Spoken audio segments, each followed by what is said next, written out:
I think what was really scary to me in hindsight was the disconnect between the life I thought I was living and my actual reality. After a gambling addiction cost him money, time, relationships, and almost his life, Saul Malek had to find a way out. He's our guest on this episode of Silverladder. You're listening to Silverladder, a podcast built on real-life, inspiring stories of those who faced and overcome challenges related to mental health, addiction and recovery, grief, parenting, and much more.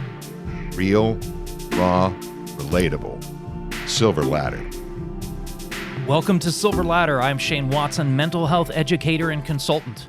Before we meet today's guest, it's important to note the Silverladder podcast may contain mature content, including explicit language and references to topics such as drug use, suicide, or violence. This show is intended for adults only. The views, thoughts, and opinions expressed by guests of the show are their own and not necessarily the views of the host. Sharing them does not constitute an endorsement by the Silverladder podcast or Silverladder LLC. Likewise, nothing shared on the show is intended to replace professional advice. As always, consult your physician, attorney, licensed counselor, and local record store owner before making any personal changes or decisions.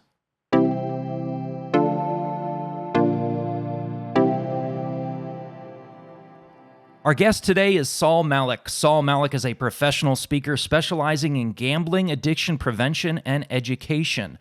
Saul developed a gambling addiction as a college sophomore, losing money, time, relationships, and nearly his life. Since entering recovery in 2019, he has become an in-demand speaker, sharing his story with schools, both high school and college, athlete mental health organizations, suicide prevention groups, parent groups, and popular news outlets including New York Times, National Public Radio, Public Broadcasting Service, and Dallas Morning News. He has keynoted conferences, including the Connecticut Council on Problem Gambling Annual Conference, the Wisconsin Council on Problem Gambling Annual Conference, and Mental Health America Greater Dallas Adolescent Symposium. He has appeared on Dr. Phil Primetime and was a TEDx speaker at the University of Alabama at Birmingham. He joins us now on the phone. Saul, thank you for being here and welcome to the show. Thank you, Shane. It's nice to be here, even virtually. It's good to talk to you, and I'm looking forward to it today. After reading all that is quite an intro. I just want to know right away how all this started, but let's get a little bit of backstory. How does your story begin? Where did you grow up? How did you grow up? And what was life like for you as a kid?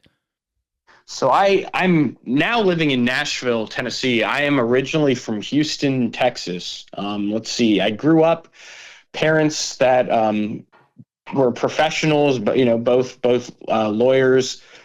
Grew up in I would say a nice part of the city.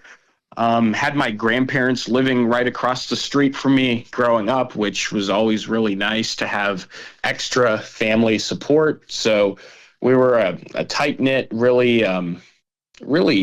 good home environment growing up. I went to a private school from middle school onward, middle school through high school. And this is what really started my love of sports, how I got into fantasy sports to begin with. And eventually, I would say sort of the gateway into the realm of sports betting. But as far as my childhood went, I would say that things overall were ideal.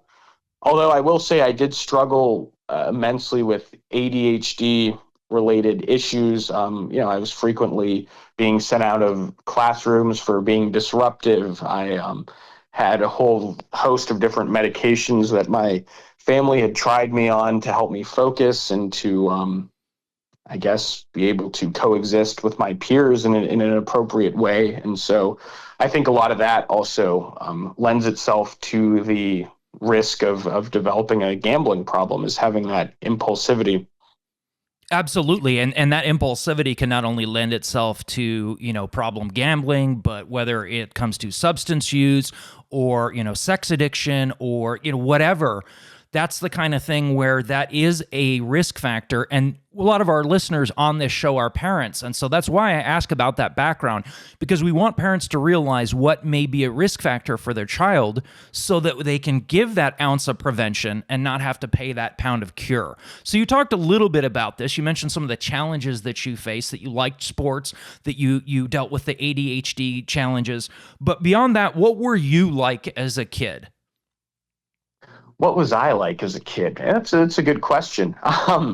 I would say as a kid, I feel that I've always been a pretty social person. If you think about sort of my temperament growing up, I feel that I was always someone who was looking to be social. I was energetic. I just feel that I did have a bit of difficulty, I guess, assimilating with my peers. I mean, even though I was really high energy and sort of a happy-go-lucky kid, I mean, I can really recall times of just feeling very different because I know, for instance, like my parents for a while wondered if I had Tourette's or something, because I would get hooked on some phrase or something and just keep repeating things over and over and over again. I would get very fixated on things, sort of some obsessive tendencies. So I don't know if this is the direct answer to your question you're looking for, but that's just what I immediately think of, is just some of those struggles I had. And I can absolutely relate to that. You said a couple phrases in there together that I'm thinking, wow, does this sound familiar? That you were a nice kid, you were a social kid, you wanted to make friends, and for some reason you didn't quite fit in the way that you wanted to. And for those out there who've read my story or are familiar with my story, wow, can I ever empathize with that? And especially when you're in those junior high years, you want nothing more than to feel like you belong in that place. So when and where and how were you introduced to gambling? What type of gambling was it specifically at the beginning? So actually, I would say my first ever exposure to gambling was when I was real young. And I mentioned my parents were always very supportive, and they did whatever it took to ensure my best chance of success. But I know very harmlessly, or at least everyone thought, me and my twin brother would occasionally get scratch-off lottery tickets and birthday cards, or we go to the store every so often. Once in a while, I'd get $1 for my mom to buy a scratch-off. And I remember very, very much, I remember I would scratch each ticket smooth, like scratch it the whole way, and if I were one number away, I thought, oh, I almost won $1 million, where my brother really didn't care much for it. And I think actually at a point my parents stopped altogether with that as a gift, because they saw how drawn into it I was. I also want to say we had a moment on a family cruise growing up where there was bingo on the cruise, and me and my twin brother were called the Bingo Boys by the staff on the cruise ship, because we got to attend these bingo sessions with our parents. So I remember, I think my mom won a card for a few $100s, and I thought, oh, if that could just be me. It seemed like the greatest thing ever. So I had a few fond memories of gambling from childhood, even though it wasn't like a staple in my childhood. I guess I would tell you that my first real long-term exposure was the start of 6th grade, where we had the St. John's School Fantasy Baseball League that me and some friends came up with.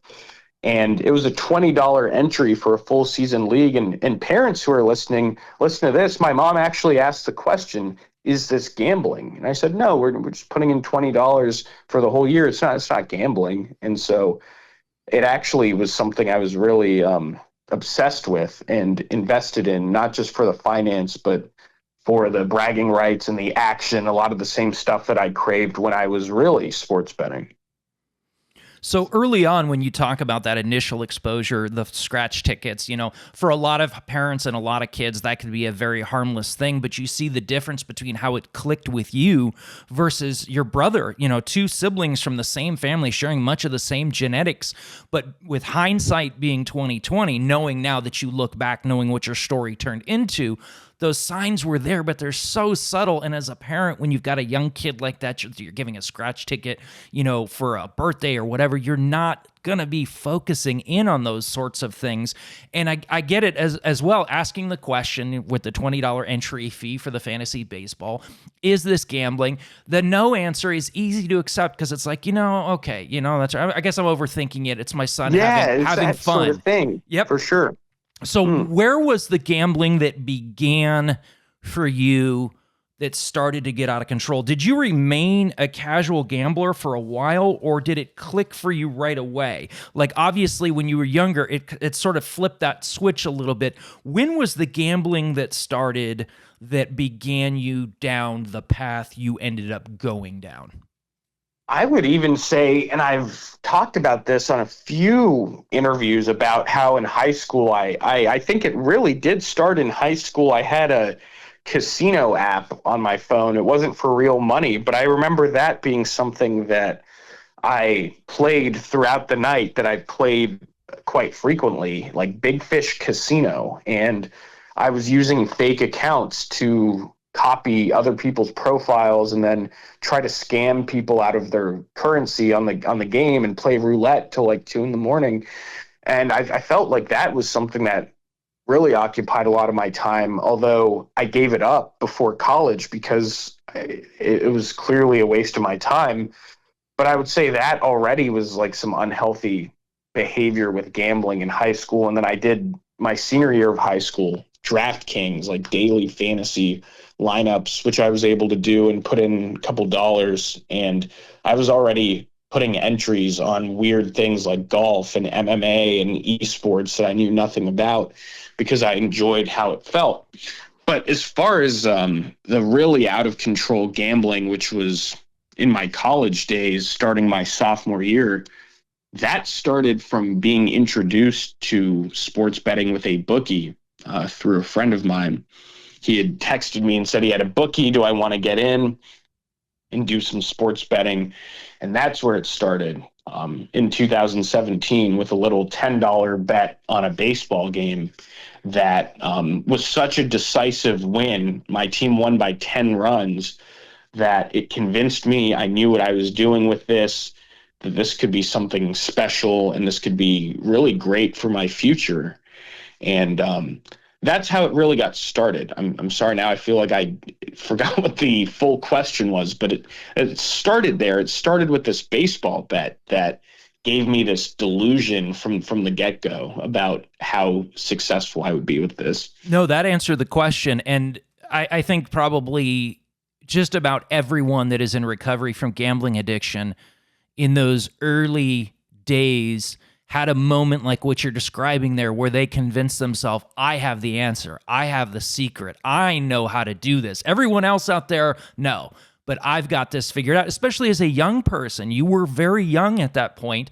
Your brain's not even done fully developing. And you said something else that I want to highlight where you talked about because you liked the feeling so much, you found yourself betting on sports you not only didn't watch, you didn't really know much about. And that's a sign that I've seen in a lot of people in recovery from gambling addiction. They've said to me, I was putting bets on sports that I had no idea what was going on. It was like European table tennis tournament stuff, like just to get that rush and get that feeling. So in that way, it does behave similar to a drug in the brain. You're seeking that dopamine release. And whether we are using a substance, whether it is gambling, whether it is sex, whether it's money, whether it's food, it is scratching a similar itch. So with that bookie and what started around that sophomore year, where did it then go from there? What did your progression look like? And was it gradual or was it rapid? I would say it was pretty quick. So, when I started with the bookie, I was 19. It was September of 2017. And what's so crazy is those first few bets with that bookie were $10, $20, maybe a little more, but nothing like $100 or $200. The first time that really sticks out to me was it was only a month into my sports betting that really showed me that I was willing to test the limits. So the first bookie I had, after a little bit, I mean, not even a full month, he was busy with school or something. He was some random college kid somewhere else. He didn't have the time to do it. He didn't want to do it. So I got off of his sports book and I found another guy. And the guy I found there in the middle of October asked me how much money I wanted on a game because he didn't have time to set up my online account yet.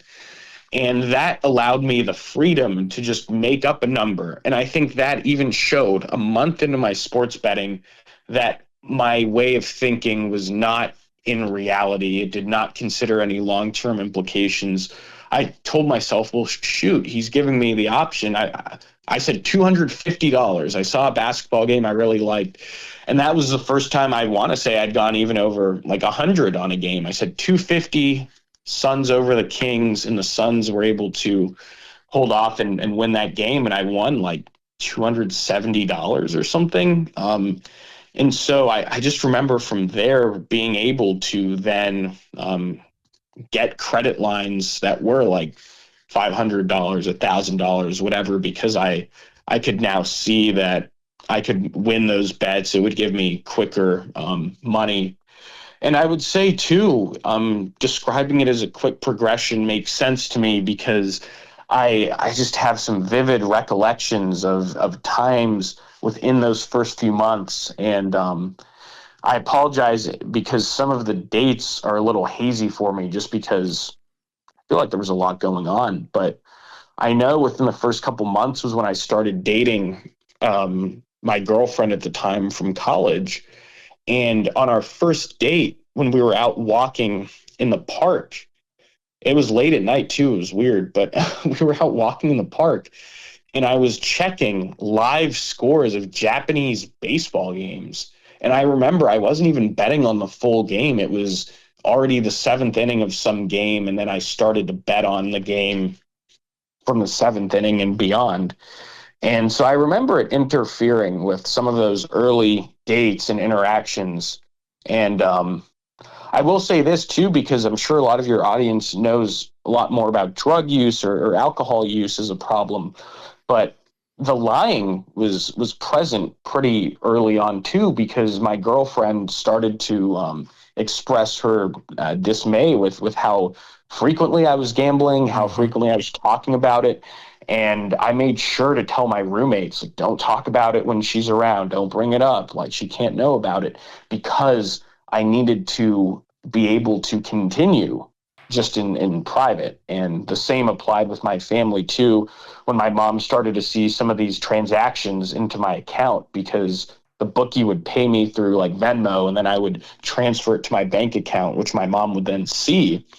I remember finding a new plan. So I was starting to plan ways to hide it. Like, I would just keep a balance in my Venmo account, and so no one would see it. And then I would have a reserve of funds in my Venmo to make payments if I lost that also wouldn't be seen through the app. So that's sort of, in summary, how I would say it progressed quickly, was that it was more frequent. It was for higher value amounts. It was taking up time where I would be spending with loved ones, or even when I would be sleeping and checking scores at odd times.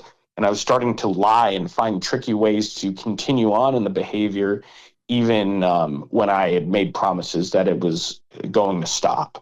That is an excellent summary. Those are all the signs. I was writing notes here as you were saying these things. Oh, good. The Okay. secrecy, Yeah. the lying, the hiding it, the raising amounts. You know, I know that some people have rationalized with themselves, I'm never going to bet more than this. And the next thing they know, they're betting more than that.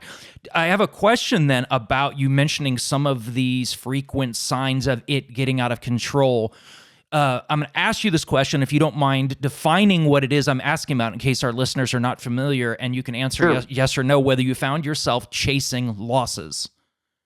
Totally. So I'd say chasing losses, I mean, for those who really aren't familiar, of feeling an immediate need to recoup the money that's lost on a specific bet. And that was certainly a big part of it. If I lost $100 on a bet, and this was all, I mean, Shane, this was all credit. This was all with kids in college who were bookies.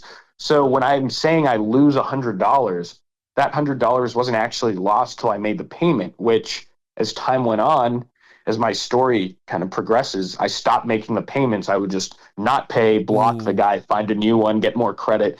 And then that's how you end up owing like 10 people Yes. money.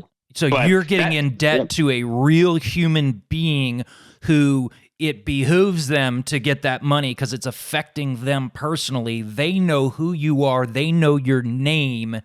That's a very scary position to be getting yourself into.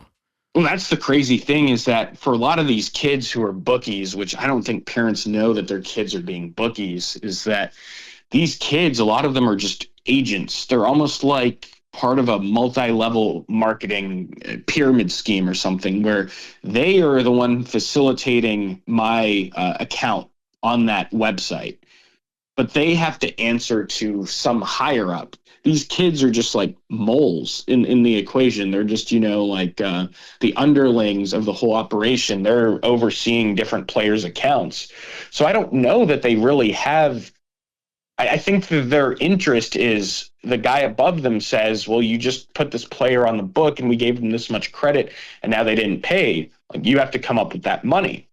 I don't think I ever figured out who was actually losing money, in the sense that if you give someone a line of credit for $500, but it's all virtual, did that money ever exist in the first place? Like, if I don't pay it, is someone really losing, or they're just not gaining? And I don't know. It's all still very strange to me. But I think, to answer your point about the chasing losses, I think the addition of other bookies really exemplifies that, is that I was willing to get into debt with someone I didn't know, just rationalizing, oh, there's some college kid, they're not going to come after me, it's not a big deal. Or if I get on a new book, I can win it back, pay off the first one, and then I'm on 2 books. So then when I win the next time, instead of just winning $200, I'll place the same bet on all of these books and just like quadruple my payout.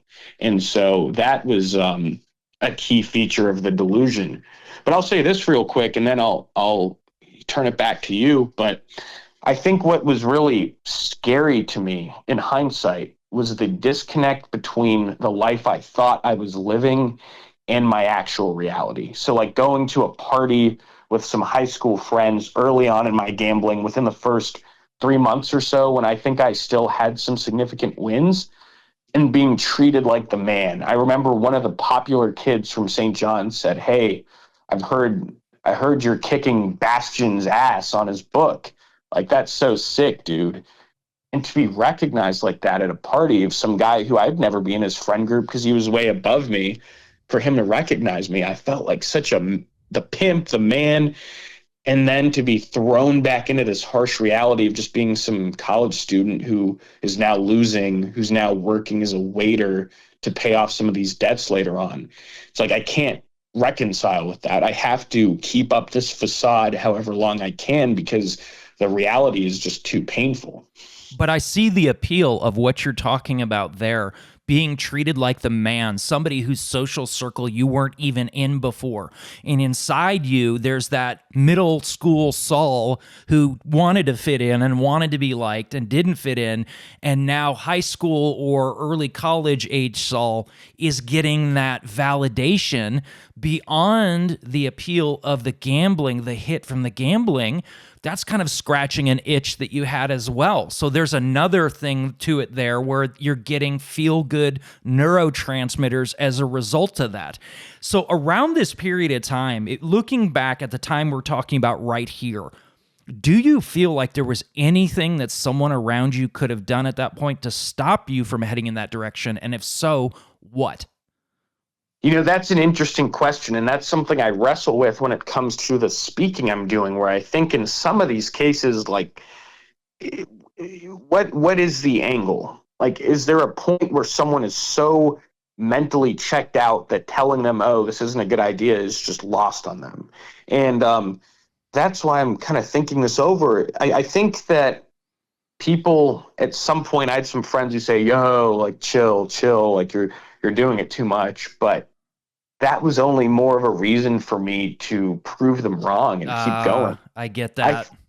Honestly, I think, and shoot, maybe I'm wrong, I'm just giving my opinion, I think there's the prevention part where you can reach someone before they really get so immersed in it and they can find an alternative. But even that part of it too, I don't think is just telling them it's bad or it's wrong or it's not a good idea, because like, screw it. A lot of people know smoking is bad for them, but they do it because it fulfills some sort of need.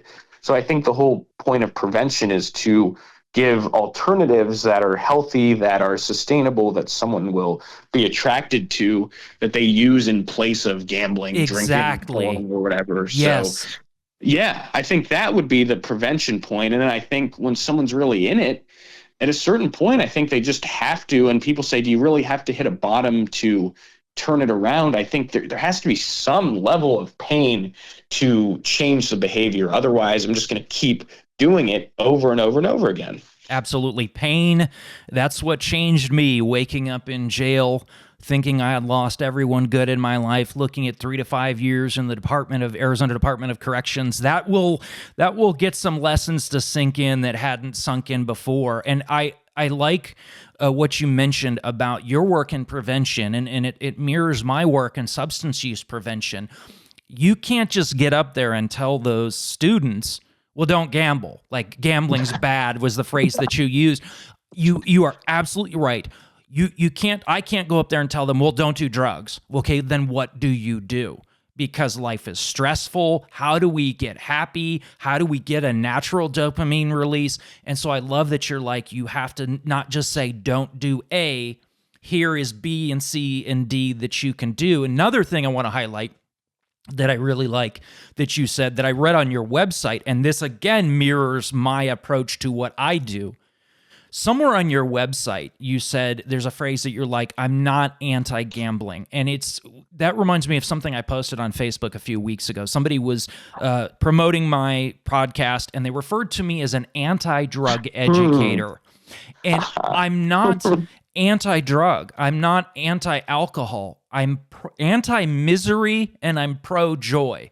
I know that there are people out there who aren't wired like I am, who can have a couple beers at a baseball game. They can have a glass of wine at dinner, and it doesn't turn into their life falling apart. Just like I like that you acknowledge there are people out there that can gamble, they can do these things, and it doesn't become a problem thing.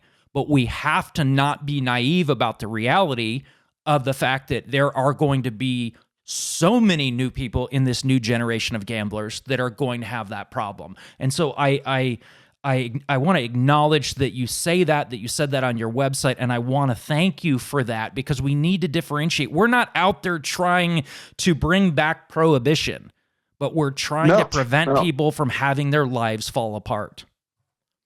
I'm glad you, because that's so cool. Well, I don't know if cool is the right word, but interesting you had that experience, because I've also had friends who have asked, how's like the anti-gambling speaking going?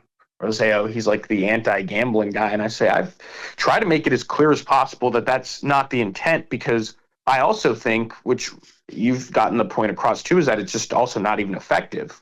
Like, even if I personally were so anti-gambling, anti-industry, I just don't know that there's really a platform for that where you can really be out in the public and make a sustainable income. You seem like an extremist at that point. At that point, you seem like an extremist, and the message, the good part of your message that is in there, is going to fall on deaf ears at that point. So I've seen it before. I was kind of like that on my LinkedIn when I first started kind of being an advocate. I would post like anti this company and whatever, and no one was like resharing or anything. Like, yeah.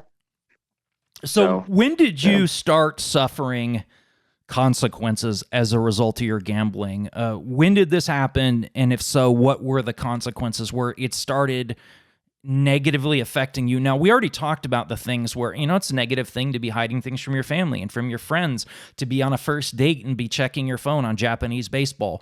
But when did you start feeling like, I am paying the price right now, and what was happening then? It is a good question, because I will say, in spite of those negative consequences we just talked about, you're right. I don't know that I really felt the full force of it being something that was deteriorating my life. I would say the moment that comes back to me that really highlighted the significance of how far gone I was becoming. I would say it was summer, May of 2018. I was back in town with my family.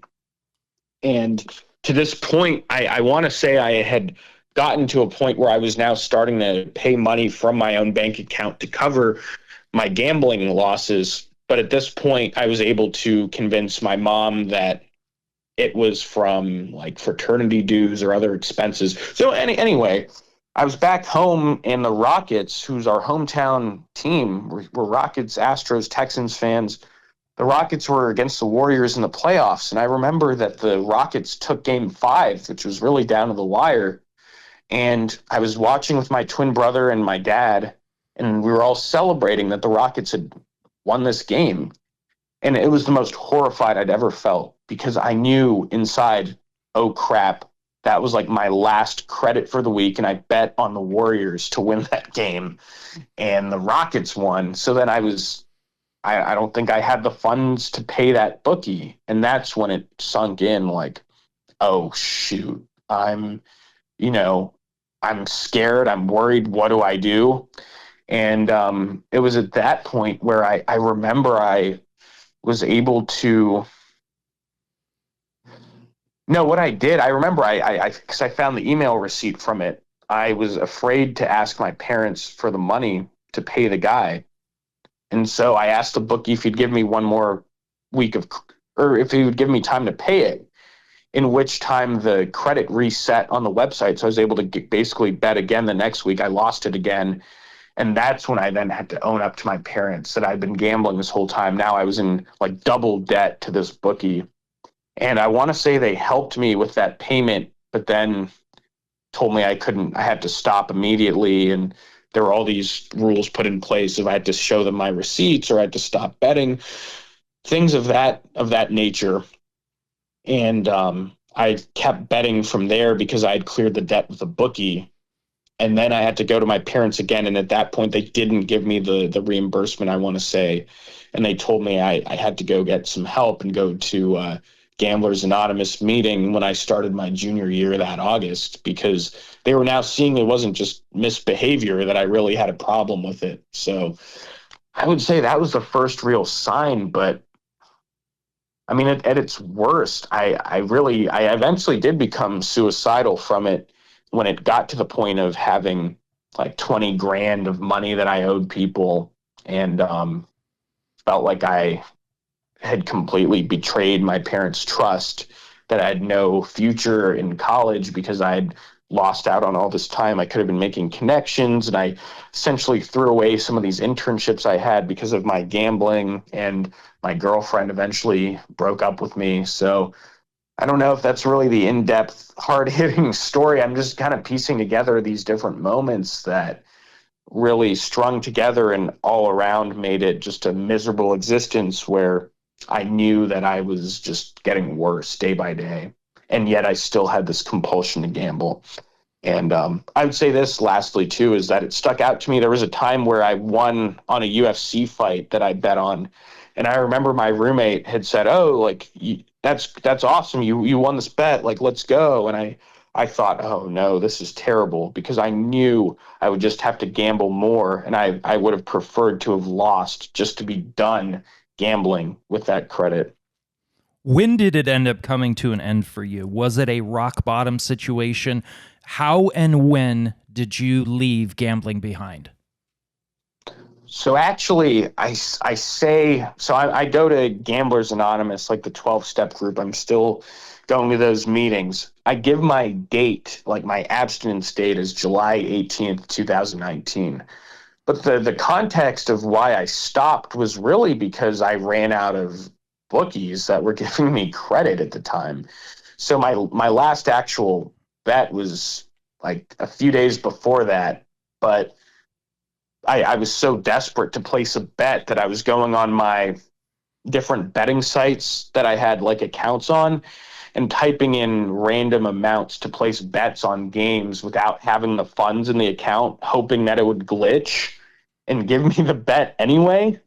So that's why I give my date as what it is. But to tell you what really got me to stop was in August of 2019. I'm giving a lot of dates, so I hope all of this like makes sense.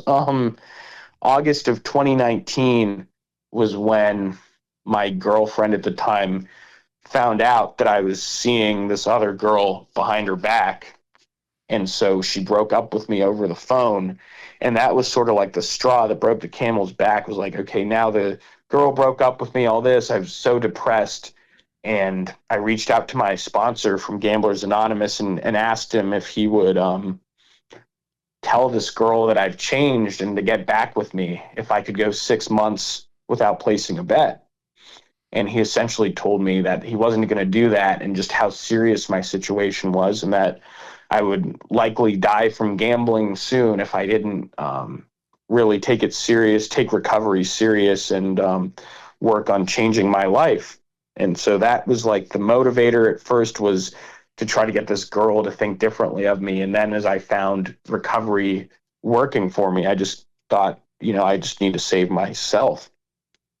That is very well put. I get that the original motivation was the relationship, but it's, as you know from being in recovery the amount of time that you have been, you have to work on yourself and you have to do it for yourself. I love the fact, which is probably not the answer you wanted to hear, I love the fact that your sponsor was like, no, I'm not going to do that. Like, you need to be focused on what recovery really is here, not getting something out of it like that. So you mentioned Gamblers Anonymous, you mentioned having a sponsor, which is excellent. So that partially answers this question, but I don't know if there's more to the answer. What helped you quit, and what keeps you free of gambling years later? So I'd say what helped me quit was just the immense pressure that the lifestyle was bringing me. And in some of my later texts that I was still able to find before, I got a new phone and everything, but I found some texts of saying like, I'm just losing on purpose when my credit loads now because I'm just so tired of this. I just want it to end. Wow. So it was, like purposely betting on the same number on roulette so that it would just lose all my credit. I guess what kept me, or what started me in my journey to really attempt abstinence, was the amount of pain and the pressure. But like I said, my parents told me to go to GA back in August of 2018, like a full year just about before I really stopped. And so I was going to GA meetings when I was a junior in college in San Antonio, and there would be times where I'd get a few weeks, a little bit of progress, and then I would just go right back to it because I wasn't working on the steps or the program or really getting deeply entrenched in it. It was more like I'd just show up, sign my name, and just go home. I didn't build a fellowship with other people or anything. I didn't really know what that looked like. But I would say it was important that I knew about it. And that's why I think this prevention stuff with these kids is so important, is even those that don't take it seriously or it doesn't apply to them yet, if they then know where to go, if God forbid they have a problem, that's better. So they're not just wandering completely lost. But I would say that the desperation brought me there, but I'd say what's kept me there is really, there's a concept I heard at a conference that this social worker, a guy named Mark Sanders, he talked about recovery capital, about having all these factors in one's life that promote recovery, like having a healthy family, having access to finances, like a financially stable family, having friends, having a job, having a college degree.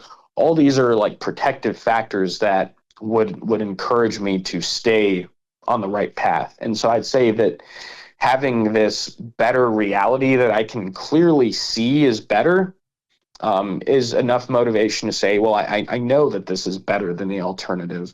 And also what's been important in GA is really developing faith. And I'm Jewish by birth. I'd still say I'm Jewish, but I'm more spiritual in the sense that I believe there's a higher power. I have faith. I've seen things work out in a way that can't be explained by coincidence. And so I think that sort of faith of just, now I see what works, I trust it, so I'm just going to keep going with it. Love it. Faith and recovery capital are big factors in me being able to reach 13 years sober. And I like that you kind of reframed my question. I asked the question, what helped you quit? And you answered that, but then you answered what I should have asked, which was what helped you change? Because there's, what helps us stop and what helps us change and not go back aren't necessarily the same thing. So you touched on some of this already in your last couple answers, but what would your message be to someone hearing this right now who is in the midst of their own struggle, maybe one very similar to yours? What I would want them to hear? Yeah, so if somebody's listening to this and they're hearing your story and they're thinking, wow, okay, this sounds like me right now. What would your message be to that person who's in the midst of this storm right now? I would tell someone in the midst of the storm right now, I guess I would start with what I wouldn't tell them. It really bothers me, and this is just me, it bothers me when people say like, oh, you got this, you're a recovery warrior, without giving them any sort of blueprint. I get being encouraging, and I think that's essential to encourage someone, but just telling them like, oh, you got this, like, no, that's a bumper sticker right there. That's not a solution. That's well said, what you just said, because I find people are often misled to think that they just need to toughen up, just be determined. I would try, I took a picture of the date on the calendar and made it my phone background, say every day I'm going to look at this and it's going to remind me that I have to do the right thing. And then I was gambling within like a week or two. So I wouldn't give them like platitudes like that without a real solution. I guess I would encourage those people to think about how any sort of success has been built. And I would encourage them to think that the things that are worth it require some sort of consistency and effort. And that even if they don't necessarily have all of that recovery capital, at the very least, the effort it takes to rebuild one's life ends up being what makes it worth it. And totally goes in the face of what the gambling world teaches of hit a jackpot now and all your problems will be solved instantly. Like, that's not how I found the world works. So I think I would encourage people to appreciate the journey of rebuilding their life or building a totally new life more than expecting something immediate. You're absolutely correct. Effort makes it worth it. Very rarely, if ever, is any kind of instant gratification truly something good for us. If I look at my life now, and I think most of the people listening to this would agree, and I think you looking at your life would agree, most of the things in my life, if not all of them, that are truly good and truly valuable, I had to work for. They did not come easily. They didn't come overnight. Tell us more about the speaking you do in schools and other venues. When did you start doing that, and where has it gone from there? And what made you decide to want to start doing that? Yeah, I guess I'm trying to think of the most kind of concise answer to all that, because it's a good question. I'd say what really started any sort of appearance in the public setting was a connection I had through recovery of someone who was on the Delaware Council on Problem Gambling. And he got a request from the New York Times if he knew any young person who would be willing to share their story. I think this was maybe 2021. And so by then I was a couple years clean. And so I was interviewed by the New York Times, which gave me some credibility and just some public profile at that point.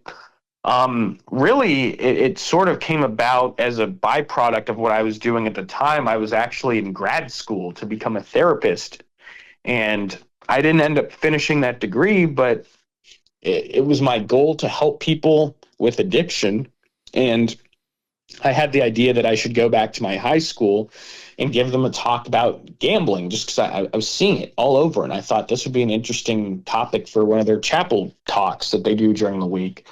So that was where it started at the end of 2022, was just sort of like an outreach. It was like a volunteer thing. I didn't get paid or anything, but it was something I wanted to do. And from there, so I think a friend of mine who had seen that I had gone there and done that said, look at doing this as a business, because there's speakers on drugs, on alcohol, and there's a need for this now. So that's how it really started. I found someone to help me build a website, and I would just say I leveraged some of those initial contacts from my own school and the conference that they were in and the New York Times appearance, and sort of put that together to pitch like local events and stages that were more accessible. And from there, I'd say it's just a matter of strategically building one to the next. So like being able to do a little breakout session at Mental Health America of Dallas, leading to being able to keynote that conference. And then as now I can say I've been a keynote speaker here. I can say I've been interviewed by this, and using all those in pitches to get to more stages that are, I guess, more prestigious, and then using those people to get referrals. I think it sort of naturally builds on itself. So that's, I'd say, been the journey to where now it's what I'm doing full time here in 2025, living in Nashville. And I follow you on social media, and I can see that you are all over the place, geographically speaking, because there is that need there. As you said, someone said to you, they suggested it, or you were thinking of it at the same time, that, you know, there's drug and alcohol speakers. There needs to be gambling speakers. And does there ever, because as you and I were talking about before we started recording the show, if you are watching sports, or sometimes you don't even have to be watching sports, it seems like every other commercial is for a sports book app, which, as we said before, for the people who can do this and keep it in moderation, hey, great. Same as me seeing a beer commercial, some people can do it. But with these young people, these high schoolers who had the same mentality that you had, like, I know the formula here, I know the secret, and we'll chase those losses. We'll increase the amount they're starting to bet. We'll use a fake ID or someone else's ID to create an account on there. Like, that can get out of hand so quickly. And it goes back to what we said earlier, where I said, what would have stopped you at this point? And you said, actually, prevention before I got to that point, before I got that far down the road. So having said that, what are some of the main points that you emphasize when you speak to youth audiences? I don't want you to give away your whole presentation here, obviously, but what are some of the main things that you mention to, let's say, high school audiences? Because I know sometimes that can be a tough crowd to get them to think of, no, this really does apply to me. I would say something I touch on a lot with the high school audiences is really the need that it's serving you, because it's not the anti-gambling talk. So if you gamble, or if you engage in any sort of risky behavior, what is the motivation behind it? And I think that's an important distinction, because again, I'm not telling them they have to stop gambling. And so I think it's a lot more of a palatable message for high schoolers to say, well, we do a poker night once a week on Friday, but every time we go, we only go for an hour. We only bring $5, and that's it until the next week. And it's not escalated from there. I don't think young people should be gambling, but I also think I have to be realistic about it. And so I would say inviting them to think about the motivating, driving factor behind it, and what drives your choices, what influences your behavior, and why are you acting the way you are, I think allows them to then have something to think about, which I think is essential for any sort of presentation to a bunch of young people. If you just talk at them for an hour, it's like, shoot, the school could have just had their PE teacher do that for free. Yes. You know? So, I really like that you focus on what is the motivation underneath it, because that is so important. Is it the motivation? I'm hanging out with my buddies. We're all kicking in $5, and when we're done, we're done. If we win, we win. If we lose, we lose. It is what it is. Or is it I'm chasing this feeling because there is an emptiness in me, or there's trauma I had in my childhood that I'm trying to run from? Then the answer is, well, you need, ideally, if you have trauma, therapy, counseling, etc. For you, like what you talked about with gambling, or with me with substance use, whether it's going to a 12-step fellowship, it's getting counseling, etc. But I really like that you bring the focus to what is the motivation underneath it. And I think sometimes young people get caught up in behaviors and they don't even necessarily know why they're doing it. They haven't stopped long enough to even ask themselves, why is it that I'm doing this? And you are so right about if you get up there and you talk at them for an hour, oh man, good that's luck. brutal. That's Yeah. like sharks are smelling blood in the water at that point. I told my wife, I said, there are two groups that if they don't like you and they feel you are wasting their time, they will not pretend to like you. And that is junior high and high school students and school faculty. They will make it abundantly clear if you are losing them within 30 seconds. And so you better know exactly what you're doing, and you better be having a dialogue with them, like you said, not speaking at them. So what is the most rewarding part about this work that you do, and what would you say is the most challenging?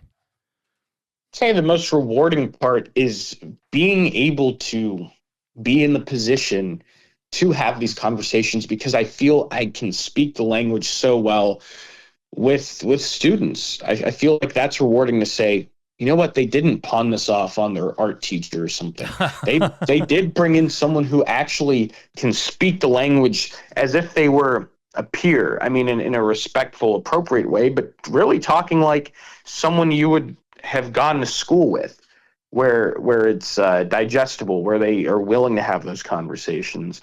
And so I take a lot of joy from some of those conversations I've had with students who say, hey, I had a kid come up to me at school during lunch and was saying, hey, what you talked about really connects with me, especially when you mentioned early on putting notes in your phone about your wins and your losses and tracking it like a business and all that. I've done that exact same thing. So I think being able to speak to them directly is really rewarding. Say what's difficult.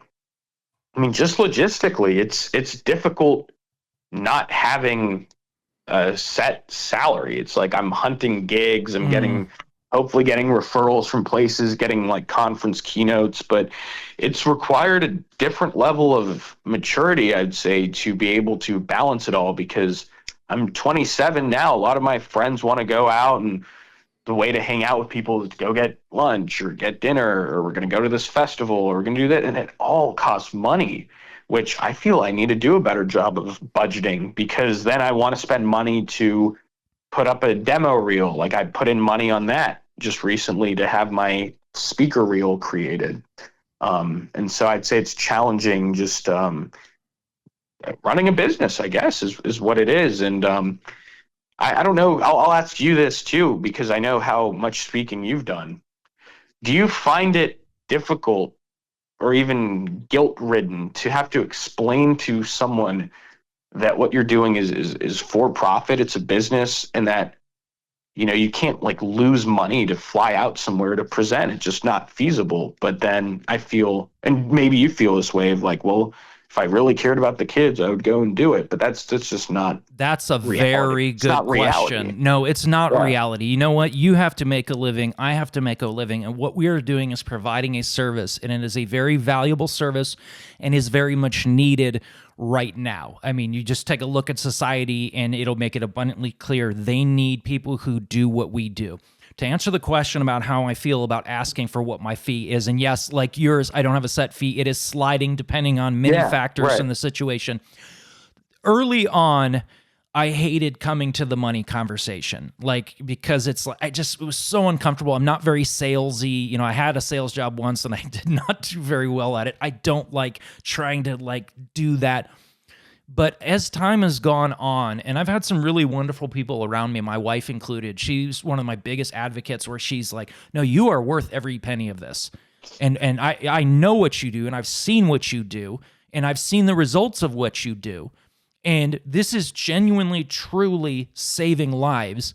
So go out there and you ask them for what that dollar amount is. And so that's something that over time I've gotten more comfortable with. Yes, as far as that thing, I still do meet people who are asking me to come speak somewhere, and they're thinking like it's a volunteer thing, which I'm thinking like, you know, you're in Seattle, I'm in Phoenix, like, you know, I have a family and a child. And so that, I like that you asked me that question. It has gotten easier over time to ask for the fee. It's still a little uncomfortable. Taking a step back, by the way, what you said about the most rewarding, Isn't it? I mean, that's such an amazing feeling. You talked about that student coming up to you afterward and them saying, I can identify with what you were talking about. And you may very well be the first person they've ever opened up to about that. Like, I remember, having kids coming up to me and being like, I'm struggling. Like, I'm struggling with drugs and alcohol. I've never told anyone. And when they come and tell you, and that student came and told you about they were seeing similarities in your story and their story, that is incredible. You obviously made them feel that you are trustworthy and knowledgeable enough that you're the person that they need to come tell that. And that's, see right there, that justifies asking for the dollar amount that you're asking for, because that's a kid that's going to get connected to counseling. That's a kid that's going to speak up to the caring people around them and going to put the brakes on now and not find themselves as a college student owing debt to multiple bookies.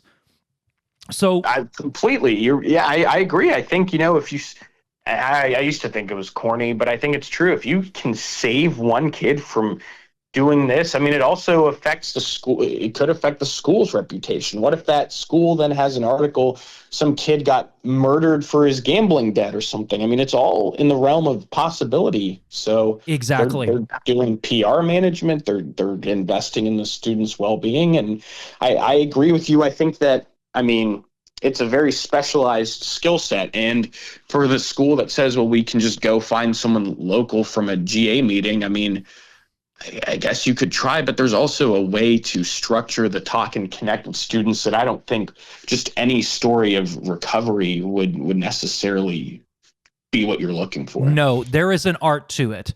And it is first and foremost public speaking. You can have someone come in who is an expert.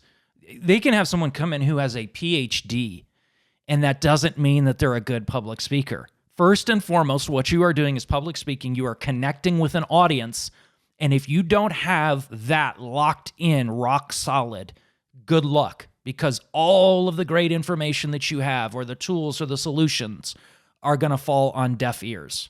So speaking of solutions, we got a couple more questions for you before we wrap this up. But speaking of solutions, what would your 3 primary suggestions or tools or strategies for parents be?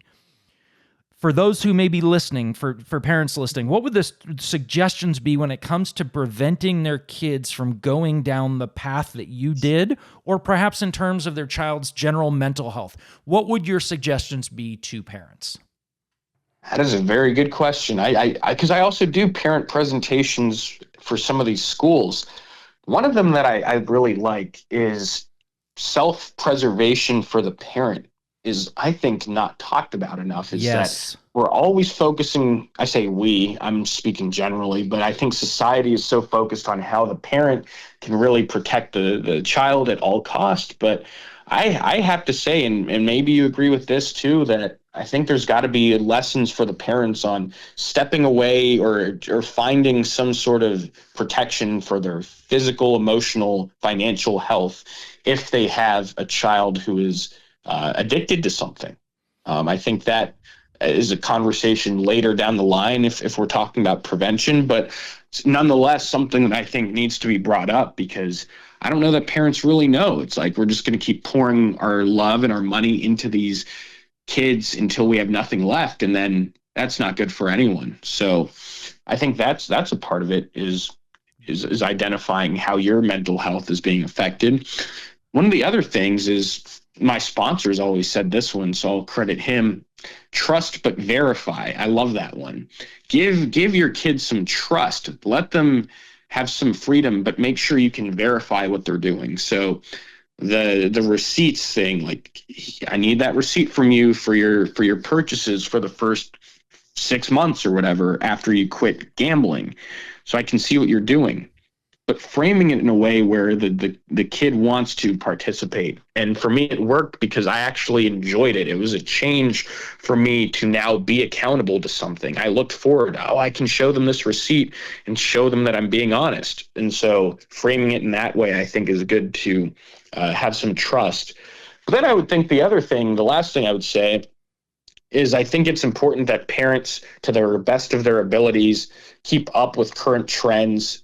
And I know that that's difficult when there's a million TikTok trends and there's whippets and then there's gambling and there's this. But I'd say, as best you can, keep up with what is emerging out there so that you can be on the lookout for it and have relevant conversations. And you're not talking to your kid about going to the horse track with the OTBs like you're in the 1980s. Like, it's just not what it is anymore. So staying up to date. And I have to do that too, Shane, because my gambling was 2017 to 2019, and I'm not getting younger. So I need to make sure what I'm saying to these kids actually makes sense and the references are going to land with them.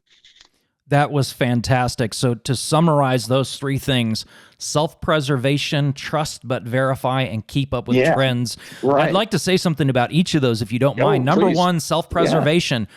The prior episode of this show that came out, I talked to a hospice chaplain, and one of the things that we talked about was it is hard or impossible to pour into someone's vessel if your vessel is empty. If we are not taking good care of ourselves, we cannot be the best version of a parent for our children. The trust but verify. There's parents that when it's come to checking their child's room for drugs, I'll give you an example. They felt like, shouldn't I trust my kid and not do that? And the example I used was when your kid says, I got all A's on my report card, you trust them, but you're still going to look at the report card. Very few things in life are more important than your child's academic achievement. And one of those very few things that's more important is whether or not they're using drugs and alcohol, or whether or not they are a problem gambler. And then finally, keeping up with trends. We live in a world now where there is no excuse to not know something. We have in our pockets, we carry with us a device where we can find out information about anything at any time. You're right that the noise to signal ratio is very challenging. There's a lot to sort through, but I tell parents, if you take 20 minutes one day a month and you devote that to doing research, doing some Google searches for, teen drug trends 2025 or whatever, you will be better equipped than the majority of parents out there. So, Saul, what is the best way for people to reach out to you if they're interested in booking you for a presentation or if they have questions for you? Totally. I was going to say my Instagram is also a good one. So Saul Malek Speaking, I'm on there. We follow each other. So Saul Malek Speaking, and my website, there's an inquiry form on it. It's just saulmalek.com.